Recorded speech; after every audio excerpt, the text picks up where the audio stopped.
మనలో చాలా మంది భవనం కోసం సహకారం చేసి ఉండొచ్చు, కానీ సాక్రిఫైస్ చేయడం వేరు. సహకారం చేయడం వేరు, సాక్రిఫైస్ చేయడం వేరు. ఎప్పుడు చూసినా ఆ యొక్క వీరయ్య గారితో పాటు ఇంకా అనేక మంది ఈ యొక్క భవన నిర్మాణంలో ఉండేవాడితో పాటు ముఖ్యంగా రాజబాబు ఉండేవాడు.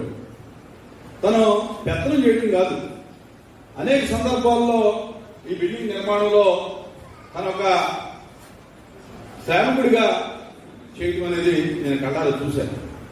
అది చాలా గొప్ప విషయం.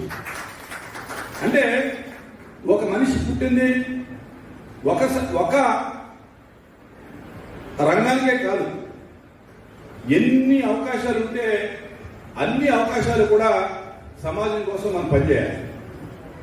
మనం తినడం మనం ఉండటమే కాదు, ఇతరుల కోసం కూడా పనిచేయాలి, సమాజం కోసం కూడా పనిచేయాలి. అలా పనిచేసినటువంటి వ్యక్తి రాజబాబు.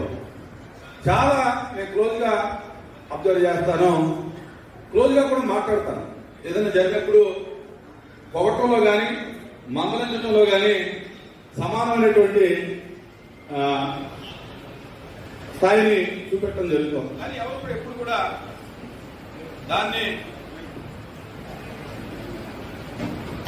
మనం ఇచ్చేటటువంటి ప్రతి సూచనని కూడా లేకపోతే మందలింపును కూడా అది ఇంకా ముందుకు తీసుకెళ్ళడానికి ఉపయోగించుకున్నారు తప్ప ఎప్పుడు కూడా రాజాబాబు కోపించినట్టు కానీ లేకపోతే ఏంటి ఈ లైఫ్కి వెళ్తే మనల్ని ఎలా అన్నాడంటే అని కానీ ఎప్పుడు అనుకోవాలి. అంటే మనలో ఉండేటటువంటి ఏదైనా చిన్న లోపం ఉందా, దాన్ని సరి చేసుకుని ఇంకా ముందుకు ఎలాగెళ్ళాలంటే ఆలోచన